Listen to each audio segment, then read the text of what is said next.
नमस्कार दोस्तों, आइए यूपीएससी जीएस पेपर मेंस 2 में जो पॉलिटी का प्रश्न आता है उसे देखने का प्रयास करते हैं।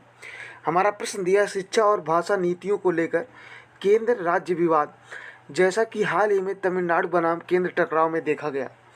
भारतीय संघवाद को जटिलताओं को उजागर करता है। ऐसे विवादों में संवैधानिक एवं व्यवहारिक पक्षों पर चर्चा कीजिए। इसका उत्तर हम लोगों को 250 वर्ड में लिखना है। और जितने भी लोग का इस बार प्रीलिम्स के एग्ज़ाम में मतलब 2026 के एग्ज़ाम में जिन्होंने क्लियर किया है उनको बधाई, और जिन लोगों ने पास नहीं किया 2-4 नंबर से रह गए हैं, मायूस ना हो, नेक्स्ट टाइम देखा जाएगा। ठीक है, आप अपने उत्तर की शुरुआत ऐसे कर सकते हैं कि भारतीय संघवाद अपनी लचीली प्रवृत्ति के लिए जाना जाता है, जिसमें सहयोग व विवाद दोनों दिखाई देते हैं। ऐसे ही विवाद शिक्षा भाषा नीतियों के संबंध में भी दिखाई देते हैं। अब देखिए, हम शिक्षा संबंधित विवाद के बारे में लिखेंगे। इसमें पहला आप लिख सकते हैं संवैधानिक पक्ष में पहला पॉइंट, शिक्षा समवर्ती सूची का विषय है। इसका मतलब ये होता है कि समवर्ती सूची जो होती है उसमें केंद्र सरकार और राज्य सरकार दोनों कानून बना सकते हैं, लेकिन केंद्र सरकार द्वारा बनाया गया कानून टकराहट की स्थिति में वही प्रभावी माना जाएगा। ठीक है, का विषय 7वीं अनुसूची के अंतर्गत, जिस पर संघ राज्य दोनों कानून बना सकते हैं।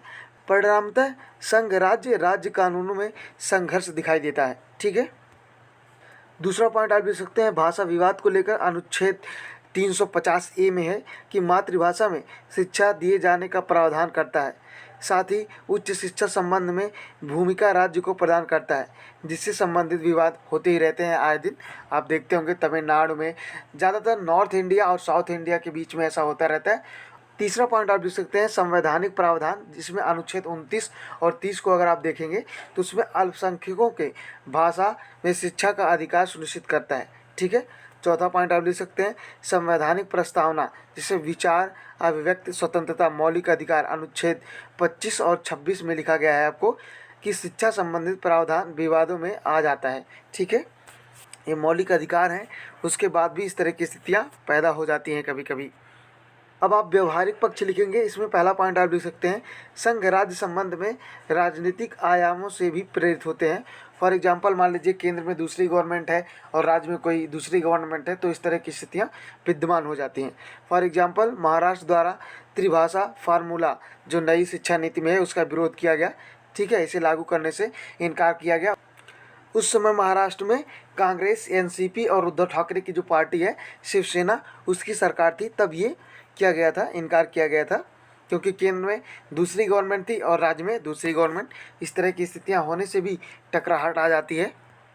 दूसरा पॉइंट आप लिख सकते हैं परस्पर प्रतिस्पर्धा की भावना। ठीक है, तमिलनाडु विवाद में आप देख सकते हैं। तीसरा पॉइंट आप लिख सकते हैं परस्पर अविश्वास की भावना व क्षेत्रवाद का मुद्दा। उदाहरण के लिए वित्त आयोग संबंधित विवाद, किसी राज्य को कम वित्त का आवंटन करना, किसी राज्य को ज़्यादा आवंटन करना। चौथा पॉइंट आप लिख सकते हैं रोजगार में स्थानीय आरक्षण को लेकर त्रिभाषा का मुद्दा। फॉर एग्जांपल, नीट पेपर को लेकर विवाद हुआ था, अभी हाल ही में हुआ था। अब क्या किया जाना चाहिए, इसके बारे में 4-5 पॉइंट लिखेंगे। पहला आप लिख सकते हैं अंतर्राज्यीय परिषद का सशक्तिकरण किया जाना चाहिए। दूसरा, परस्पर सहमति में समाधान किया जाना चाहिए। तीसरा, सहकारी संघवाद को बढ़ावा देना चाहिए। नीति आयोग जैसे और संस्थान की गठन करना चाहिए। अगला पॉइंट आप लिख सकते हैं राजनीतिक हितों से ऊपर कल्याणकारिता को प्राथमिकता देनी चाहिए। कोई भी सरकार केंद्र में हो या राज्य में हो, आपस में सहयोग की भावना होनी चाहिए, क्योंकि सबका उद्देश्य यही होता है कि जनता का कैसे कल्याण किया जाए। तो दोनों का उद्देश्य यही होना चाहिए, आपसी मतभेद भुलाकर काम करना चाहिए। अब इतना सब लिखने के बाद आप अपने उत्तर का अंत इस निष्कर्ष से कर सकते हैं।